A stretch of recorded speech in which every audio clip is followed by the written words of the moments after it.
ইতিহাস আছে। আমরা যারা সরকারি চাকরি নিয়ে এখানে বিভিন্ন পদ-পদবীতে এখানে আসি, তো আমরা কিন্তু আ আমাদের কাছে কিন্তু হয়তো আ কিছু অফিসে সংরক্ষিত থাকে, কিছু মেসেজ থাকে, কিছু ব্যবস্থাপনার মাধ্যমে আমরা কিছু জানতে পারি। সেটি হয়তো আপনারা যা জানেন তার কিন্তু খুব অল্প কিছু অংশ।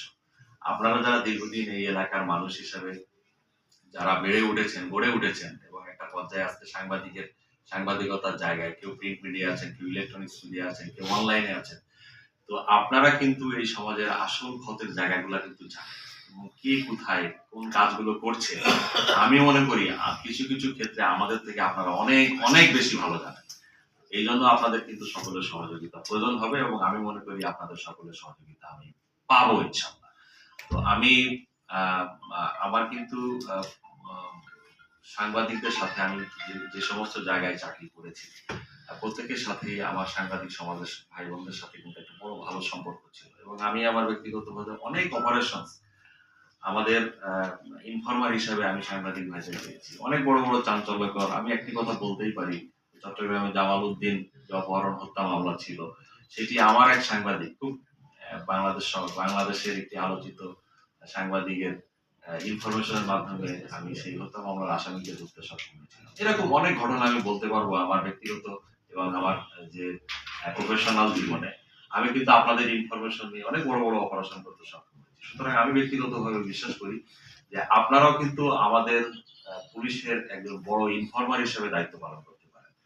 তো অবশ্যই প্রত্যেকটা জিনিসের কিন্তু একটু জাস্টিফিকেশন করা দরকার যে ঘটনার সত্যতা আছে কিনা।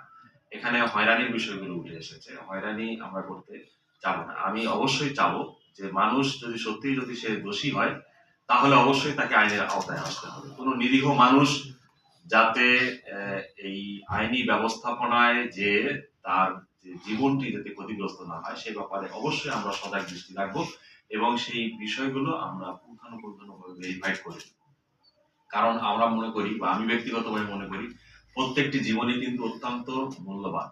আমাদের একটি ছোট কাজের দ্বারা বা একটি আইনি ব্যবস্থাপনার কারণে একটি নিরীহ মানুষ যদি একটি ঘটনার শিকার হয় সে কিন্তু ব্যক্তিগত জীবনে যেমন তাকে সেটি বহন করতে হয়, সামাজিক জীবনেও কিন্তু তার একটি আহ, আহ, খুব ক্ষতি হয়ে যায়। তো সুতরাং আপনারা সেই জায়গাটা বলেছেন, তো আমরা সেই জিনিসটি দেখবো যাতে কোনো নিরীহ মানুষ গ্রেপ্তার আটক বাণিজ্যে যাতে না পড়ে যায় এবং কোনো আইনি ব্যবস্থায় কোনো নিরীহ মানুষ যাতে না পড়ে সেই বিষয়টা আমি সর্বোচ্চ নিশ্চিত করার আমার তরফ থেকে আমি চেষ্টা করব। এবং আপনারা আরো বলেছেন যে চাঁদাবাজি, তো চাঁদাবাজি এটি একটি সামাজিক ব্যাধি। এটি আমি মুখে যতই বলি না কেন আমি চাঁদাবাজি জিরো করে দিই, এটি কিন্তু করা আসলেই সম্ভব না। এটি কথার কথা আপনাকে হয়তো খুশি করার জন্য বলা হবে, তো খুশি বলার জন্য আমি আসলে এই চেয়ারে বসি নাই। আমি আমার দায়িত্বটুকু পালন করতে চাই। চাঁদাবাজি আসলে কিভাবে হচ্ছে কোন ভাবে হচ্ছে সেই বিষয়গুলো আমি ভিতরে ঢুকতে চাই। আর একটি বিষয় আমি জানাতে চাই, আমার পুলিশের তরফ থেকে টাঙ্গাইল জেলা পুলিশের তরফ থেকে যদি কোনো ধরনের কোনো চাঁদাবাজি বা হয়রানি অথবা অর্থনৈতিক কোনো বিষয় যদি সংশ্লিষ্টতা থাকে প্লিজ আমাকে ইনফরমেশন দিবেন, আমি বিষয়টা খতিয়ে দেখে প্রয়োজনীয় ব্যবস্থা গ্রহণ করব এবং আমি সেইভাবেই আমি শুরুতেই সেভাবেই আমি নির্দেশনা দিচ্ছি এবং আমি বিভিন্ন স্টেশনে যাচ্ছি। সাধারণ মানুষ যাতে আমাদের থানা পুলিশ থেকে টাঙ্গাইল জেলা পুলিশ থেকে যাতে কোনো ধরনের হয়রানির শিকার না হয়, কোনো ধরনের ক্ষতির শিকার না হয় সেই বিষয়টা আমি সর্বোচ্চ আমার জায়গাটা থেকে এবং আমার টিমের জায়গাটা থেকে আমরা নিশ্চিত করার সর্বোচ্চ চেষ্টা করবো ইনশাআল্লাহ। এই জন্য আপনাদের সহযোগিতা লাগবে। আমি আমার শুরুর বক্তব্যে একটি কথা বলে আমি কিন্তু শুরু করেছিলাম, আপনারা অবশ্যই আমার দোষের কথা বলবেন, বস্তুনিষ্ঠ সমালোচনা করবেন, এটাতে আমি ইতিবাচক দৃষ্টিভঙ্গিতেই নিব। কিন্তু আপনারা এটাও আবার খেয়াল রাখবেন যেন আপনাদের কোনো লেখনী বা কোনো নিউজের কারণে আবার কোনো পুলিশ সদস্যের ক্ষতি না হয়ে যায়। এই জন্য অবশ্যই যেটি বললেন যে আমাদের সাথে একটু শেয়ার করে নিবেন বা আমাদের কাছ থেকে একটু জেনে নিবেন, আমরা হয়তো সেটা ভেরিফাই করে দেখতে পাবো যে ঘটনাটা সত্যতা আছে কিনা এবং কি অবস্থায় পর্যন্ত আছে। আপনারা আপনাদের জায়গা থেকে কিন্তু রাইটস আছে কিছু লেখার, কারণ আপনারা স্বাধীনভাবে লেখার অথরিটি আছে আপনাদের। তো সুতরাং অবশ্যই লিখবেন। তারপরে একটু অনুরোধ থাকবে যদি এমন কোনো নিউজ থাকে যদি সত্যি একটু ভেরিফাই করার সুযোগ থাকে আমরা ভেরিফাই করে দেওয়ার আপনার সেই সুযোগটি নিতে চাই। তারপরও বলবো যে আমাদের সত্যি যদি কোনো দুর্বলতা থাকে বা আমাদের যদি কার্যক্রমে কোনো ধরনের ব্যত্যয় ঘটে থাকে বা আমাদের কোনো কাজ দ্বারা যদি কোনো সমাজের মিস মেসেজ যায় বা মিস কোনো নেতিবাচক যদি কোনো প্রভাব পড়ে, অবশ্যই আপনারা আমাদের বিরুদ্ধে থাকবেন। এটি আমি স্পষ্ট করে আপনাদেরকে বলে দিতে চাই। আপনারা এবং উত্তরবঙ্গের প্রবেশদ্বার হিসেবে এই টাঙ্গাইল জেলা অত্যন্ত সুপরিচিত সবার কাছে। উত্তরবঙ্গের এই 16টি জনপদের এই পথ দিয়েই তারা মূলত এন্ট্রি করে। সুতরাং এই মহাসড়কটি অত্যন্ত গুরুত্বপূর্ণ। তো এইখানে যাতে কোনো ধরনের কোনো মানুষ যাতে এই ডাকাতি, দস্যুতা বা চুরি এই ধরনের ঘটনাগুলো যাতে শিকার না হয়, সেই জন্য আমাদের সর্বোচ্চ সেই জায়গাতে আমাদের ইতিবাচক সাড়া থাকবে। এবং আমি এবং আমার যে সমস্ত থানাগুলো এই মহাসড়ককে ঘিরে অবস্থান করছে, সেই সমস্ত থানাগুলোতে ইতিমধ্যে আমি মেসেজ দিয়েছি এবং আমি ব্যক্তিগতভাবে সেই জায়গাগুলোতে যাব এবং আমি এবং আমার টিম মহাসড়কের কাজটি অব্যাহত থাকবে ইনশাআল্লাহ। আমরা মহাসড়কের এই এই জায়গাটা যাতে অপরাধ মুক্ত হতে পারে আমাদের সর্বোচ্চ চেষ্টা থাকবে এবং আমরা প্রত্যাশা করি এই বিষয়েও আপনাদের যদি কোনো ইনফরমেশন বা কোনো সহযোগিতা যখন লাগবে আপনাদের অবশ্যই আপনারা আমাকে জানাবেন এবং সহযোগিতা করবেন। অথবা কোনো একটি স্কুলের সামনে হচ্ছে, অথবা কোনো মার্কেটের সামনে, অথবা কোনো বিদ্যালয়ের সামনে, অথবা কোনো একটি হাট বাজারের সামনে, তো সেই বিষয়গুলো আমরা একটু ঘুরিয়ে দেখতে চাচ্ছি।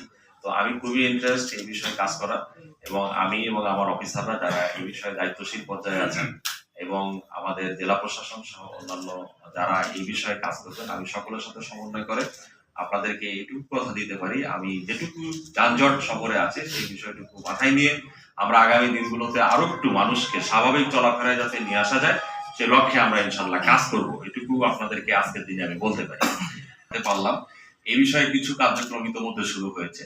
আর আমি যেহেতু বিষয়টি জানতে পারলাম, আমরা চেষ্টা করব শহরে যাতে এই বিকট শব্দের যানবাহন গুলো যাতে না চলে এবং এটি যাতে আপনাদের কর্ণপাতকে সহ্য সীমার অতিরিক্ত পর্যায়ে আপনাদেরকে না যায়, এ ব্যাপারে আমি কার্যক্রম করব এবং আপনাদের সহযোগিতা চাই। আমি এই শব্দ বন্ধ করতে চাই। তো এটি আমার টার্গেট থাকবে। আপনারা কিশোর গ্যাংয়ের কথা বলেছেন, এটি সমাজে প্রভাব বিস্তার করার অন্যতম একটি বিষয়, কারণ আমাদের দেশে তারাই ভবিষ্যৎ নাগরিক। এই কিশোরদেরকে কিভাবে ঘরমুখী করা যায় এটি আমাদের একটি পদচারণা থাকবে। আমি আপনাদেরকে আরেকটি জিনিস যেটি স্পষ্ট করে বলতে চাই, আমার কার্যক্রমের ভিতরে এই টাঙ্গাইলের আইন শৃঙ্খলা রক্ষা করে আমি দুইটি বিষয়ে কার্যক্রম করতে চাই। একটি হলো প্রতিরোধমূলক ব্যবস্থা, যাতে ঘটনাগুলো না ঘটে, কোনো অপরাধজনক কার্যক্রম যাতে না ঘটে।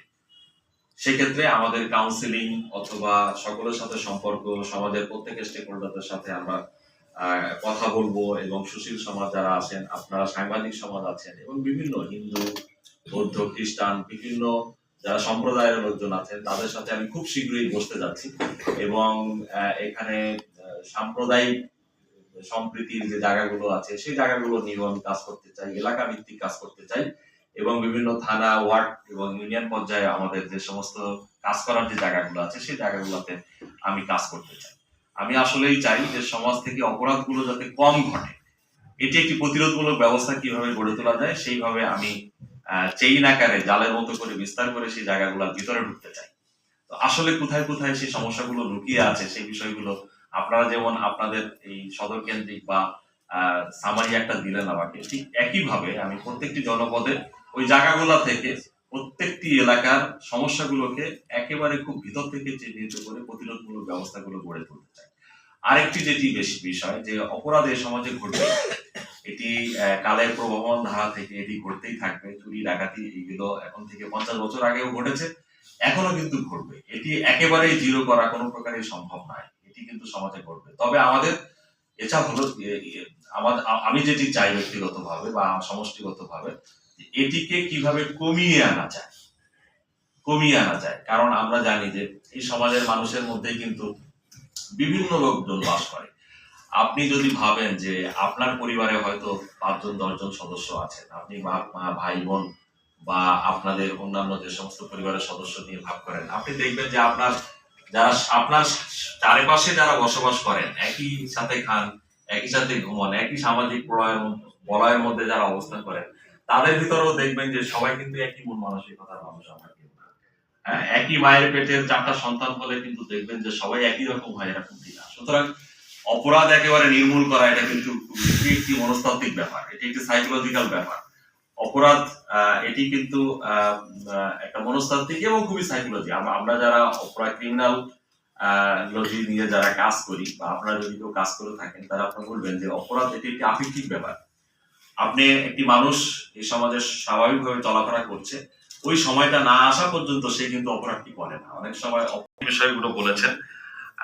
তো আপনারা আমি সম্পূর্ণভাবে একমত যে একটি দেশের কৃষ্টি কালচার যদি সঠিকভাবে ধারা প্রবাহিত হয় তাহলে কিন্তু অনেক মানুষ অপরাধমূলক কার্যক্রম থেকে বের হয়ে আসে। সেক্ষেত্রে একটি ক্রীড়া এবং সাংস্কৃতিক কর্মকাণ্ড এটি কিন্তু অত্যন্ত গুরুত্বপূর্ণ ভূমিকা পালন করতে পারে।